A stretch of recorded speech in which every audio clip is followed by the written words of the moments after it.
Bonjour et bienvenue dans la semaine de l'écho. Guerre en Ukraine, conflit au Moyen-Orient, tension entre Taïwan et la Chine. Jamais les dépenses militaires n'avaient été aussi importantes. Plus de 2000 milliards d'euros l'an passé, en hausse de 3,7% sur un an. Et cette année devrait suivre la même trajectoire. Simple reconstitution des stocks ou basculement dans une économie de guerre. On en parle dans un instant. À qui profite cette course aux armements? Les États-Unis confortent leur place de premier exportateur mondial. La France compte quelques fleurons. Quels sont ses atouts et ses freins? Élément de réponse avec Nicolas Larger, PDG du groupe Fleuret, fabricant de containers pour l'aéronautique, le spatial et le militaire. Loin de déclencher une politique de défense européenne, le réarmement de l'Europe renforce sa dépendance vis-à-vis des États-Unis. Comment l'expliquer? Pourquoi les Européens n'ont-ils pas acheté chez eux? À quand une industrie de défense européenne? Analyse à suivre. Et pour en parler, Sylvie Matelli, directrice de l'Institut Jacques Delors, Sarah Guillou, économiste à l'Observatoire français des conjonctures économiques, directrice du département Innovation et Concurrence, Caroline Moser, directrice du groupe de recherche indépendant Ensure à l'Institut de droit comparé Max Planck à Berlin. Bonjour à toutes les trois et merci d'avoir accepté notre invitation. Bonjour. Des dépenses militaires toujours plus élevées dans le monde. En Europe, le retour de la guerre avec l'invasion de l'Ukraine pousse les pays à se réarmer. Les importations ont bondi et les carnets de commandes des fabricants sont pleins. Les précisions de Maya Anaïs Yatagen. Dans une forte odeur de soufre, les employés de ce géant britannique de l'armement produisent à flux tendu munitions d'artillerie, de chars ou encore mortiers de gros calibre. Symbole d'un carnet de commandes record, la production de 7 obus va être multipliée par 8 d'ici 2025. Cette année est vraiment sans précédent. Plus de 490 millions d'euros de commandes supplémentaires. C'est exceptionnel pour nous et c'est clairement le reflet du marché mondial auquel nous sommes confrontés. Le monde semble devenir moins stable au lieu de l'être davantage. Cela suggère donc que la demande pour nos munitions va encore augmenter. En Europe, l'industrie de l'armement souffrait d'une faible demande de la part des pouvoirs publics depuis la fin de la guerre froide. Tout a changé avec l'invasion à grande échelle de l'Ukraine. Pour résister aux troupes du Kremlin, Kiev a multiplié ses importations d'armes par 60 en un an. Ses alliés se sont empressés de booster leur propre production d'armes pour répondre aux besoins ukrainiens, mais aussi pour se protéger eux-mêmes de la Russie, à l'instar de la Pologne, qui prévoit de consacrer 5% de son PIB à la défense. La Pologne a le devoir de construire la plus puissante ou l'une des plus puissantes armées de terre en Europe. Mais le conflit ukrainien n'est pas le seul à chambouler le budget des États.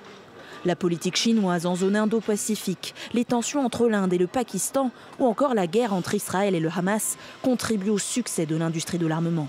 En 2022, les dépenses militaires mondiales avaient déjà dépassé les 2240 milliards de dollars, une hausse de 22% par rapport à il y a 10 ans. Sylvie Matelli, cette hausse des dépenses des États, des dépenses militaires, elles avaient déjà commencé au début des années 2000. Ce à quoi on assiste aujourd'hui, c'est quoi? C'est une accélération?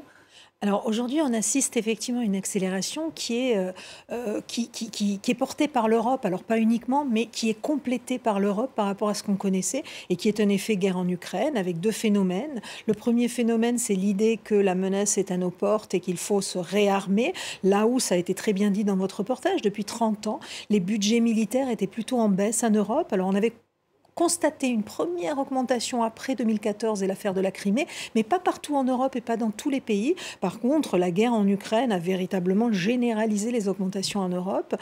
Les dépenses militaires augmentent par contre depuis 20 ans.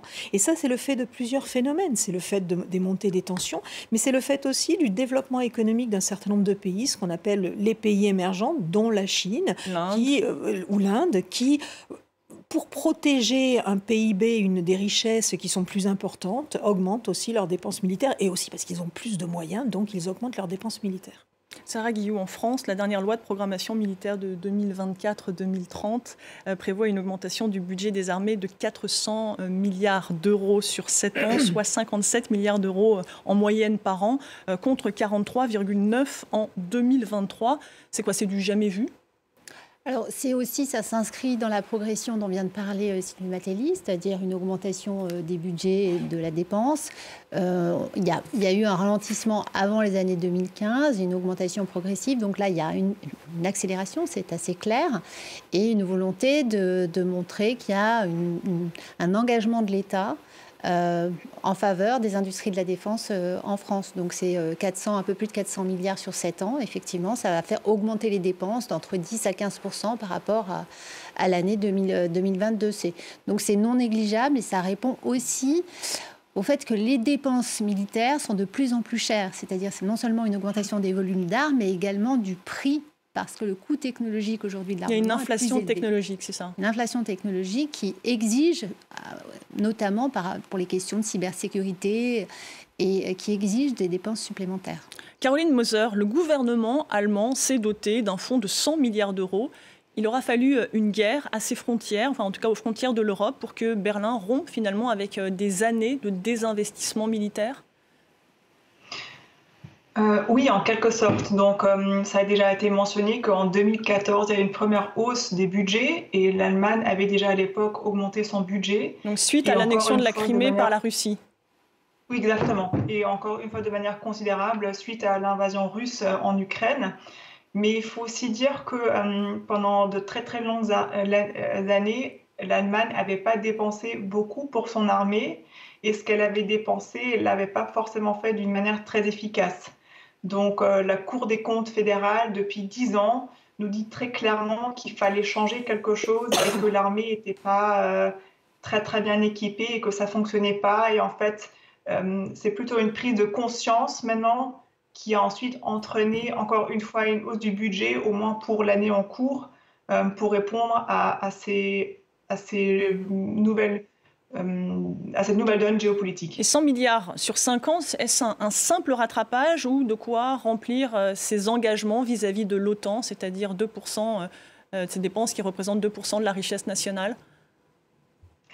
En fait, l'Allemagne a pour l'instant encore jamais respecté ces 2% de l'OTAN, cet engagement pris. Il y a encore aujourd'hui des discussions si à long terme l'Allemagne veut atteindre les 2%. Le chancelier Scholz a récemment dit oui, une partie de son parti dit plutôt non.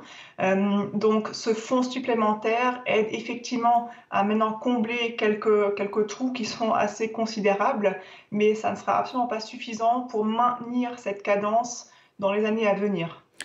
Alors Sylvie Matelli, la Russie n'est pas en reste. Très récemment, elle a annoncé qu'elle prévoyait augmenter son budget militaire de 70% l'an prochain à 63 milliards d'euros, soit 3,9% de sa richesse nationale. Faut-il y voir le signe que la Russie se prépare à une longue guerre en Ukraine ? Très, très clairement, et puis on y voit aussi le signe, alors, évidemment elle ne l'expliquera pas comme ça, mais on y voit aussi le signe du constat qui a été fait des faiblesses de l'armée russe, puisque dans la guerre en Ukraine, elle n'avait pas du tout anticipé que ça allait être aussi compliqué que la situation à laquelle elle s'est trouvée confrontée. Donc très clairement, ce qui était assez intéressant, c'est que la Russie et Vladimir Poutine a précisé que ces augmentations allaient être financées par la vente de pétrole et de gaz, dont le prix a augmenté grâce à la guerre en Ukraine. Donc on voit aussi... Et dont la Russie est richement dotée. Tout à fait. Donc on voit aussi que ces questions militaires rejoignent des questions économiques d'une manière ou d'une autre en réalité.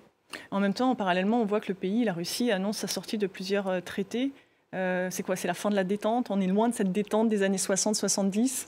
Alors, la Russie n'est pas le seul pays. Ces traités, effectivement, ils ont été signés pendant 20 ans à partir du début de la détente à la fin des années 60 et sur l'interdiction des armes nucléaires, sur la limitation de la prolifération nucléaire, il y avait un certain nombre de traités. La Russie a dératifié hier ou avant-hier le traité qu'elle avait signé et dont elle reste signataire, elle l'a bien précisé, a dératifié un traité sur les essais nucléaires, mais il faut se rappeler que les États-Unis n'avaient jamais signé ce traité et que les États-Unis, sous Donald Trump en particulier, sont sortis également d'un certain nombre de traités. D'ailleurs, les Russes ont rappelé que c'était un moyen de suivre le mouvement qui avait été engagé par les États-Unis. En réalité, les deux pays n'ont plus négocié depuis le début des années 2000 et sont plutôt dans une logique de réarmement également, comme le reste de la planète d'ailleurs, et de moindre négociation de ces traités. Après l'Ukraine, la guerre Israël-Hamas va-t-elle doper les dépenses militaires? Vous disiez tout à l'heure qu'il y avait une inflation technologique. Très probablement, et malheureusement, on est dans une succession d'accumulation de conflits qui nous laisse penser que la trajectoire, elle se poursuit. Donc ça, c'est une inquiétude.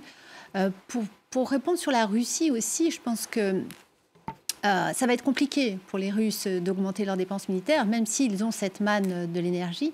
Mais ils n'ont pas accès forcément à tout ce qui est nécessaire pour consolider leur arsenal militaire, et parce qu'il y a un contrôle des exportations sur les composants dont ils ont besoin pour fabriquer ces armes. Oui, pour l'industrie militaire.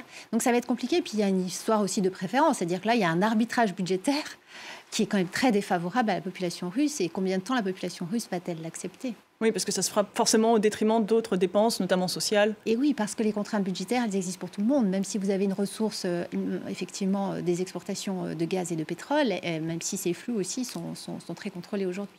Alors pour comparaison, le budget de la dépense des États-Unis devrait, pour 2024, s'élever à 795 milliards d'euros. On est dans une autre échelle. À eux seuls, les États-Unis ont représenté 39% des dépenses mondiales en 2022. Avec la Chine, ils représentent plus de la moitié des investissements militaires du globe. Ce mercredi, en Californie, les présidents chinois et américains ont renoué un prudent dialogue. Pas de déclaration commune, mais de vrais progrès, selon le chef de la diplomatie de la Maison-Blanche. Écoutez. J'ai discuté plusieurs heures avec le président Xi et je pense qu'il s'agit de la conversation la plus constructive et productive que nous ayons jamais eue. Je suis heureux d'annoncer qu'après plusieurs années en pause, la coopération entre les États-Unis et la Chine contre les narcotiques va reprendre. Deuxièmement, et c'est très important, nous allons reprendre les contacts directs entre nos services militaires.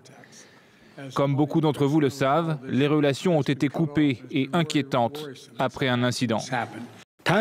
Taïwan a toujours été la question la plus importante et la plus sensible dans les relations entre la Chine et les États-Unis. Xi Jinping a également précisé la position de la Chine. La Chine demande aux États-Unis de respecter le principe d'une seule Chine, de s'opposer à l'indépendance de Taïwan, de cesser d'armer Taïwan, de cesser de s'ingérer dans les affaires intérieures de la Chine et de soutenir la réunification pacifique de la Chine. Après son entrevue avec Joe Biden, Xi Jinping a dîné avec 300 dirigeants d'entreprises américaines. À San Francisco, le président chinois a été ovationné quand il a dit que la Chine était prête à être un partenaire et un ami des États-Unis. Sylvie Matelli, faut-il y voir la reprise d'un dialogue au point mort depuis un an ? Alors, la reprise d'un dialogue au point mort depuis un an, oui, très clairement, puisqu'il n'y avait plus du tout de dialogue depuis plus d'un an. Et ce que je veux dire par là, c'est que ces deux géants qui sont interdépendants économiquement ne peuvent pas ne pas se parler indéfiniment ? Alors, on y a cru à plusieurs reprises ces dernières années, y compris à la fin de la période Trump, et puis on a été assez déçus. Là, on est un peu moins de 48 heures après la rencontre. On peut se permettre d'y croire peut-être un petit peu plus fort pour des tas de raisons. La première raison, c'est les tensions internationales qui fait que la confrontation entre la Chine et les États-Unis devient presque secondaire. Le deuxième élément, c'est le ralentissement économique et les difficultés économiques de la Chine qui font que les États-Unis se sentent peut-être moins menacés à court ou moyen terme à être rattrapés par les Chinois. Et puis le troisième élément, c'est ce qui est sorti à l'issue de ces déclarations. Les conférences de presse n'ont pas été très positives, avec le terme de dictateur qui a été prononcé par Joe Biden, qui a été mal pris du côté chinois. Et en même temps, on annonçait hier en fin de journée le rétablissement des communications militaires entre les deux pays. Et de la même manière, on a appris ce matin dans la presse que les Chinois avaient publié une lettre invitant tous les fournisseurs en fait de fabrication ou de livraison de composants qui permettent d'une manière ou d'une autre de fabriquer, vous savez, le fentanyl, cette molécule drogue de synthèse. Tout à fait. Il exprimait la responsabilité, en fait, y compris des fournisseurs et de tous ceux qui participaient à la chaîne d'approvisionnement sur ce médicament. Et on sait que ça a été un sujet, ça paraît un sujet anodin, mais on sait que ça a été un sujet fort des négociations entre les deux pays. Donc on peut se dire que les premiers signes sont relativement positifs. Mais vous le disiez, on parlait de cette interdépendance. Pékin a limité ses exportations de 2 métaux rares qui sont nécessaires à la fabrication de technologies à la fois militaires et civiles. Donc on voit aussi que la Chine va mal, peut-être que les États-Unis se sentent plus à l'aise, mais en même temps, il y a cette interdépendance. Oui, puis il y a toujours un jeu de représailles, c'est-à-dire que la Chine répond sur ces matériaux critiques parce qu'évidemment, ils sont sanctionnés par ailleurs par les États-Unis sur les semi-conducteurs et sur les composants électroniques. Donc il y a un jeu de représailles et la représaille, elle ne se passe pas toujours dans le même secteur. Donc c'est le jeu des Chinois qui sont très prompts à contrôler les exportations parce que ce n'est pas une économie de marché non plus, donc ils contrôlent très facilement toutes les exportations et ils décident du jour au lendemain de cesser d'exporter ou de réduire le montant des exportations. On en vient tout de suite à notre seconde partie. Selon l'Institut de recherche sur la paix de Stockholm, les États-Unis est le premier exportateur d'armes au monde. Caroline Moser, les pays européens se tournent essentiellement vers les États-Unis pour se réarmer. Comment expliquer concrètement ce prisme américain ? À mon avis, il y a plusieurs raisons. La première est, je dirais, opérationnelle. Donc déjà, c'est du matériel très fiable. Et vous savez, lorsque vous l'achetez, que quand vous faites des manœuvres communes, voire des missions communes, que le matériel, du coup, il est interopérable. Donc ça a des avantages très, très Ce qui n'est pas le cas de matériel européen. Si, ça peut l'être, mais ensuite, il faut rester interopérable dans l'OTAN, donc il faut aussi être interopérable avec les États-Unis, pas seulement parmi les pays européens. Deuxième raison, elle est structurelle, voire personnelle. Si vous avez dans le passé acheté américain, vous avez par exemple entraîné vos pilotes de chasse sur des bases aériennes aux États-Unis, donc il y a déjà des escadrons partenaires, des liens structurels, etc., même personnels, et du coup, il peut aussi avoir une tendance à renouer avec ce qui existe déjà, donc ce qu'on connaît et là où il y a des liens établis. Et finalement, il y a bien évidemment une forte raison qui est politique. Donc les États-Unis restent le premier acteur militaire du monde et donc beaucoup d'États européens se disent que c'est peut-être pas mal du tout de se rapprocher de Washington, y compris en achetant des armes et de s'assurer de manière implicite, explicite que les États-Unis restent à leur côté en temps de crise et étendent leur parapluie nucléaire à ces pays. C'est par exemple une raison qui est très, très forte et très prononcée dans les pays baltes, aussi en Pologne, donc les pays qui partagent une frontière directe avec la Russie. Mais ces achats européens, ils sont en partie financés par des fonds européens. Est-ce que c'est aux contribuables de financer d'une certaine façon l'industrie militaire américaine? Est-ce que ce n'est pas un détournement de la philosophie de ces fonds européens? Donc, en fait, là, vous parlez d'initiatives plus récentes qui visent à mettre ensemble l'achat par les Européens, d'acheter ensemble pour booster un peu l'industrie militaire d'armement en Europe. Et on a introduit une clause dans ces initiatives portées par la Commission européenne qui est qu'on peut dépenser dans les 35% en dehors de l'Europe. La France a fortement contesté cette clause. D'autres pays étaient beaucoup plus favorables. Des pays, notamment à l'Est, aussi l'Allemagne, qui depuis longtemps achètent américain et qui disent aussi pour acheter vite, il faut acheter là où il y a des stocks et c'est aux États-Unis. Ensuite, c'est-à-dire que les industriels européens n'étaient pas en mesure de répondre à l'urgence ?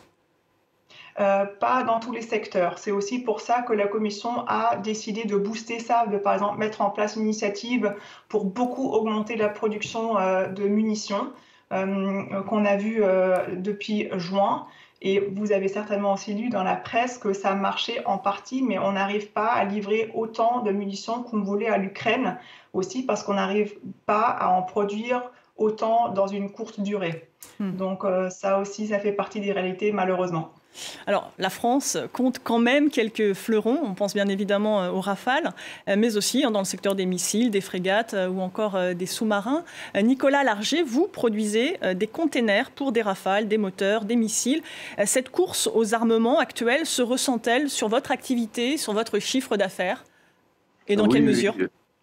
Oui, très nettement. On le voit actuellement, on a une progression par rapport à l'an dernier. On a augmenté de 50% notre production et ça va continuer sur les années très nettes. Et nous, on a une particularité, je dirais, par rapport à ce que vous décrivez, c'est qu'on fournit tous les fabricants d'armes. Et donc, on est un petit peu au centre. Voilà.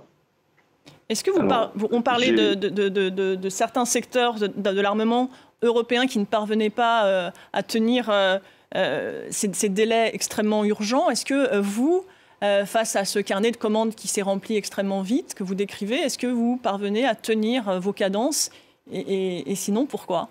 Pour quelles raisons? Sincèrement, on va pas chercher, même s'il y a quelqu'un qui vient et qui se présente pas bien, on le prend pas. Pourquoi? Parce qu'on a financièrement, on est encore affecté par le Covid. On a encore ces fameux PGE qu'on a remboursés. Donc ce sont les prêts garantis par l'État qui ont été accordés pour vous aider pendant le Covid? Voilà, et qui sont en remboursement actuellement. Et en même temps, on est en train de remonter notre trésorerie. Donc derrière, si vous voulez, si on a une augmentation trop forte, on ne pourra pas tenir les finances des sociétés. Il n'y a pas que moi, les autres, mes confrères sont dans la même situation. Et du coup, on limite et on bride. Et c'est un peu, je pense, ce qui se passe un peu à tous les niveaux dans le secteur. Voilà. Est-ce que c'est une des raisons? Comment expliquez-vous, on a vu tout à l'heure ce camembert qui montrait la part énorme des États-Unis dans les exportations d'armes au niveau mondial. Comment vous expliquez un tel écart? Alors, il y a plusieurs choses. Déjà, ce que vous disiez tout à l'heure, c'est que l'OTAN est un vecteur aussi commercial pour les États-Unis. Il ne faut pas oublier que les États-Unis ont une vision très mercantile des choses. Et donc, derrière, ils se servent de ça. Il y a une deuxième chose, c'est que les fabricants d'armes sont beaucoup plus petits que les fabricants d'armes américains, donc apportent parfois un support qui n'est pas, je dirais pas, c'est pas qu'il n'est pas à la hauteur, mais qui ne correspond pas au même support que les Américains. Il faut savoir qu'un avion qui vole, il lui faut un paquet de pièces détachées. Un Rafale, il faut un moteur d'avance, il faut des visualisations de cockpit d'avance en pièces détachées, hein, pour pouvoir, si jamais il y a quelque chose qui casse, réparer tout de suite. Il faut que les matériels militaires et ceux qui sont les plus chers soient opérationnels à plus de 90%. Donc pour avoir cette possibilité d'agir à plus de 90%, il faut du remplacement, il faut pouvoir changer et réparer très rapidement le matériel. C'est le cas par exemple du matériel qui est sur le porte-avions où il faut répondre très vite. Et ça c'est compliqué. Et ça c'est compliqué, ça demande une bonne analyse du marché. Et quand les États achètent un avion, il faut qu'ils achètent aussi le matériel qui va avec. Sinon, leur avion, il vole à 30% de son temps, quoi. Très rapidement, Nicolas Larger, les dons qui ont été accordés à l'Ukraine, notamment en France, on pense au canon César. Est-ce que c'est une bonne vitrine? Est-ce que c'est une bonne chose pour l'armement français? Ou est-ce que ça comporte certains risques? Il y a du bon et du mauvais. Il y a du risque auquel les gens ne pensent pas, c'est de transmettre notre technologie. Et quand on transmet notre technologie, on se fait copier par les autres et après, on perd l'avantage technologique. La grosse force, si vous voulez, des entreprises françaises d'armement, c'est cette technologie. Et dans le Rafale, on le voit très nettement par rapport aux avions américains. Les avions américains sont spécialisés. Le Rafale, c'est un couteau suisse. C'est-à-dire, vous voulez faire de la reconnaissance, vous allez faire de la reconnaissance. Vous voulez faire du bombardement, vous allez faire du bombardement. Du soutien au sol, vous allez faire du soutien au sol. Il y a juste à changer sur les pods les armes qui vont dessus, quoi. Donc derrière, si vous voulez, nous, le gros avantage qu'on a par rapport à certains, c'est d'avoir une technologie très forte et très poussée. Voilà. Et par contre, les Américains arrivent avec leurs gros... Ils ont, par exemple, comment ça s'appelle, avec leurs gros sabots, et comme ça s'est passé en Australie, ou en Norvège, où ils ont... C'est-à-dire, la France avait vendu des sous-marins à l'Australie, et finalement, l'Australie a rompu ce contrat pour se tourner vers des sous-marins américains. Voilà, alors il y a eu deux pressions. Il y a eu une pression politique, et puis une pression type OTAN pour être conforme à... Et cette pression fait qu'à la place des sous-marins nucléaires qu'on proposait, ils ont eu des sous-marins, je dirais, moins nucléarisés. Plus traditionnel. Voilà. Sarah Guillou, on parle souvent de complexes militaro-industriels quand on parle d'armement. Est-ce qu'on peut en parler en France? Est-ce que malgré le coût que ça représente pour l'État, ça a du bon pour l'activité, pour l'économie? Alors oui, il y a des effets positifs, parce qu'en France, le complexe militaro-industriel représente quelque chose un moteur de croissance pour les croissances économiques françaises, que ce soit via les exportations, c'est une balance commerciale excédentaire en France, l'industrie de la défense. Et c'est aussi un vecteur très positif du côté de la recherche et développement, parce que les industries de la défense font beaucoup de R&D, et donc ça crée c'est un vecteur d'innovation. Un vecteur d'innovation. Normalement, ça peut se propager aussi à l'activité civile. Quand vous avez des technologies duales, ça peut prendre du temps, mais ça permet aussi... Est-ce que c'est le cas en France, justement? On sait qu'aux États-Unis, c'est extrêmement développé. Alors, ce qui se passe aux États-Unis, c'est qu'il y a une agence de financement de grands projets technologiques qui, effectivement, s'adresse certainement bien plus qu'en France à l'ensemble des entreprises. Donc, on voit des entreprises comme Intel, ou vous voyez bien aussi l'arrivée de SpaceX dans le domaine de l'espace et de la commande publique américaine. Donc, les États-Unis sont plus promptes à s'adresser aux entreprises privées. En France, on a un complexe militaro-industriel qui est très lié à la commande publique et aussi à la participation en tant qu'actionnaire de l'État, historiquement. Donc même si l'État s'est un peu désengagé au cours des 50 dernières années, l'État reste encore très, très présent. Donc nos champions nationaux sont très liés à l'État. Nicolas Larger, ça pose aussi une question de compétences humaines. Est-ce que dans votre domaine, vous avez des difficultés à recruter ? Il y en a eu, mais je dirais que on a une chance en France d'avoir des gens très, très professionnels et très forts en engineering. Et du coup, c'est ce qui donne une force encore plus grande à notre industrie militaire. Et on est vraiment à la pointe sur des innovations sur lesquelles les autres nous suivent. Et on a de gros avantages technologiques. Je pense par exemple au nucléaire et aux missiles nucléaires français. Ils sont difficilement détectables par les boucliers antimissiles. Et il y a des éléments comme ça sur lesquels on est vraiment très en pointe et sur lesquels et c'est ce qui fait qu'on a une pénétration très forte au niveau de l'armement mondial, quoi. Alors face à la guerre en Ukraine, l'Europe a réagi rapidement. La Commission européenne a même développé des instruments financiers conjoints.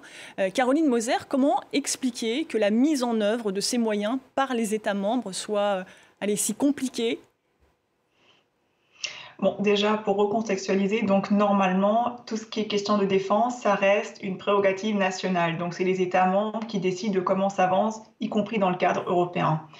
Depuis quelques années, la Commission Juncker, nous avons vu que la Commission s'est intéressée d'un peu plus près au marché concernant l'armement et a déjà lancé un premier fonds, le Fonds européen pour la défense, qui visait déjà à solidifier cette base et à injecter un peu d'argent. C'était un financement conjoint entre l'industrie nationale et donc des fonds européens pour lancer la recherche sur des sujets assez complexes. Et avec la guerre en Ukraine, tout ça a pris de l'ampleur. La Commission a mis sur la table plusieurs autres propositions des lois en fait, qui sont déjà passées, où on voit qu'il y a une véritable volonté maintenant de construire cette base industrielle en Europe, en tout cas au niveau européen, donc supranational.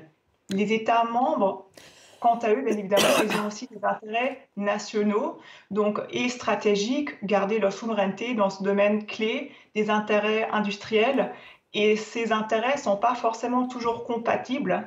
Dans le passé, nous avons vu que même si on a des projets transnationaux franco-allemands, surtout qui avancent sur plusieurs domaines, des avions de chasse, l'Eurodrone, etc., il y a souvent le niveau politique où ça coince. Et peut-être aussi faire travailler des entreprises européennes concurrentes, ça peut être une mission impossible. Oui, non, je veux dire, c'est aussi une question de volonté politique. Bien évidemment, il y a eu des cultures stratégiques différentes, des cultures économiques, industrielles. Dans chaque pays, les marchés pour l'armement fonctionnent un peu différemment. Tout de même, à mon avis, c'est des problèmes qu'on peut résoudre si on veut vraiment y arriver. Dans les 20 dernières années, je n'ai pas vraiment vu cette volonté. Les leaders européens étaient surtout concentrés à résoudre un tas d'autres crises, la crise financière, ensuite les flux migratoires, crise sanitaire, etc. Maintenant, on parle beaucoup de défense et peut-être ça va déclencher ça. Beaucoup d'analystes sont plutôt sceptiques, mais je garde l'espoir qu'un jour les Européens se rendront compte que s'ils veulent maintenir une certaine position dans le monde, ils doivent agir ensemble, y compris dans le domaine de la défense. On peut se dire, hein, Sylvie Matelli, qu'une fois la guerre en Ukraine terminée, le maintien à un niveau élevé des dépenses militaires pourrait redescendre ? C'est toujours envisageable, effectivement. Et ce qu'il faut bien voir, c'est que l'Europe de la défense a connu des impulsions, non pas tant quand les Européens étaient confrontés à des crises, l'Ukraine est peut-être l'exception, mais plutôt quand les Américains menaçaient de se retirer de l'OTAN, comme en 2016 avec Donald Trump, ou plutôt dans les années 90, la déclaration de Saint-Malo entre Tony Blair, Premier ministre britannique, et Jacques Chirac, président français, elle venait aussi à la suite des guerres en Yougoslavie, où on s'était rendu compte que nos alliés américains n'étaient peut-être pas totalement fiables. Et ça, c'est quelque chose d'extrêmement important, parce que ça en dit long sur le fait que l'Europe de la défense n'est absolument pas une priorité pour les Européens. C'est une vision qui est très différente en France et qu'on a du mal à comprendre. D'abord, c'est l'OTAN, d'abord, c'est la protection concédée par les États-Unis. La France est un peu seule. Et ça, au-delà de... je ne vais pas porter du jugement de valeur, mais au-delà de ce constat, il faut bien se rendre compte qu'il y a aussi une question de confiance. On est encore aujourd'hui entre Européens dans des relations qui ne sont pas des relations de confiance au point d'intégrer nos appareils de défense. On fait plus confiance aux États-Unis pour nous protéger et la confiance, elle joue à tous les niveaux. C'est-à-dire quand vous êtes sur de la coopération industrielle, si vous avez une avance technologique, comme on le disait tout à l'heure, vous n'allez pas la transférer à votre voisin allemand ou à votre voisin polonais parce que, on ne sait jamais, peut-être qu'un jour, ils constitueront une menace ou ils viendront vous concurrencer au-delà de la menace. On préfère s'en remettre au grand-oncle américain ?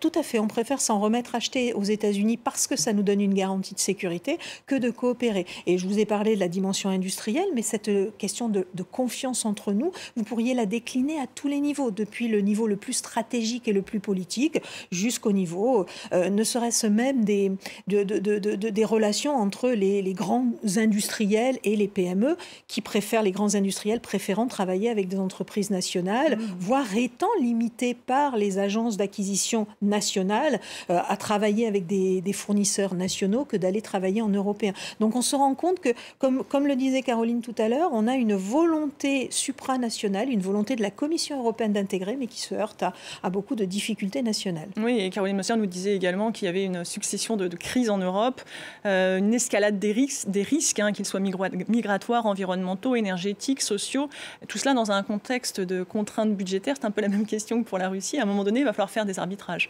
C'est juste. Alors, ce qui pourrait un peu aller dans un sens plus intégratif, on va dire, en Europe, c'est ces contraintes budgétaires qui vont nécessiter qu'on joue un peu plus l'interopérabilité des systèmes d'armement, parce qu'on a un problème si tout le monde se met à dépenser plus, on augmente le niveau de sécurité, pas forcément vis-à-vis de l'extérieur.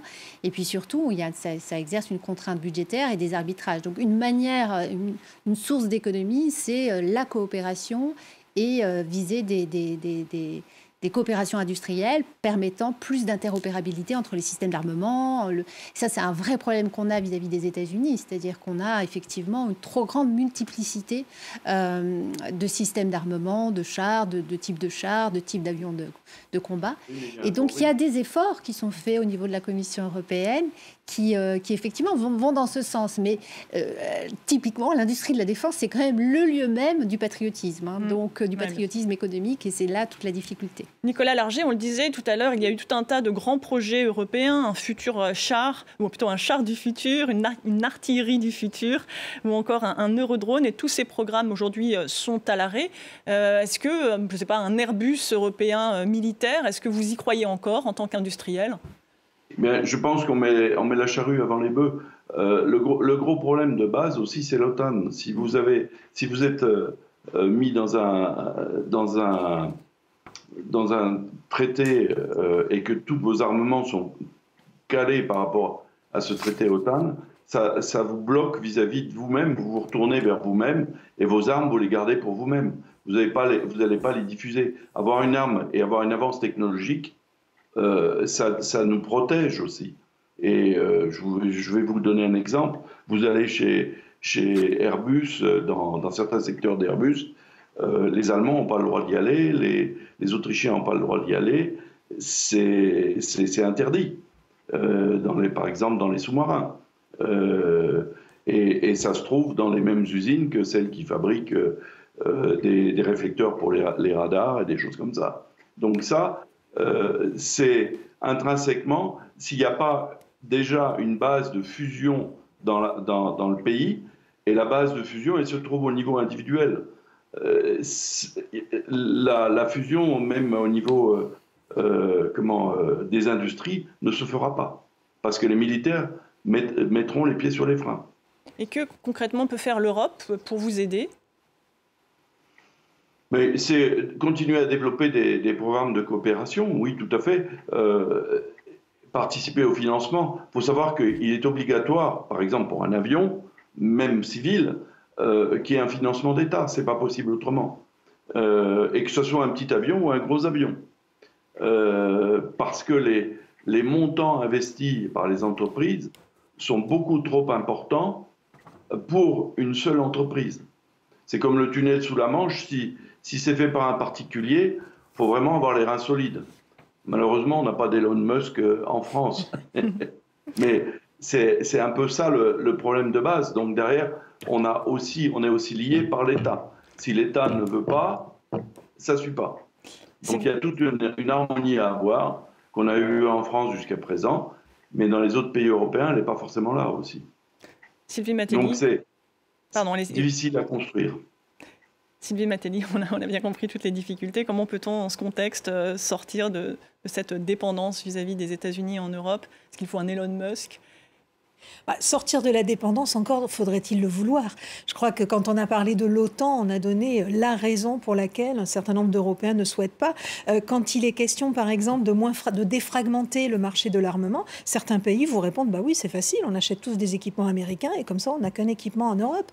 C'est pas du tout la position française et la vision française, et à juste titre, parce que ça crée une autre dépendance. Rappelez-vous, au moment de la guerre en Irak, est-ce qu'on aurait pu se positionner et refuser d'intervenir en Irak si on n'avait pas eu nos propres équipements et si on n'avait pas été souverain dans ce domaine. C'est aussi ça la question d'une industrie européenne de la défense. Alors après, comment sortir de cette dépendance aux États-Unis et comment sortir de ce suréquipement auprès des États-Unis ?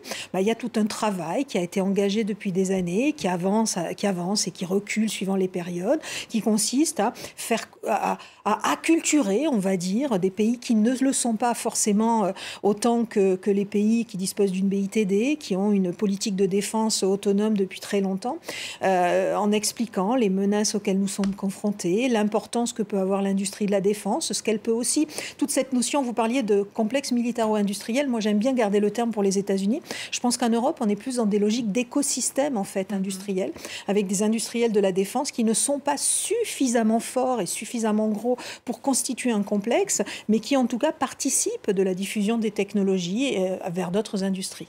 Très, très brièvement, en guise de conclusion, cette défense européenne, finalement, n'est-ce qu'un rêve français ? C'est porté par effectivement le rêve français, très probablement.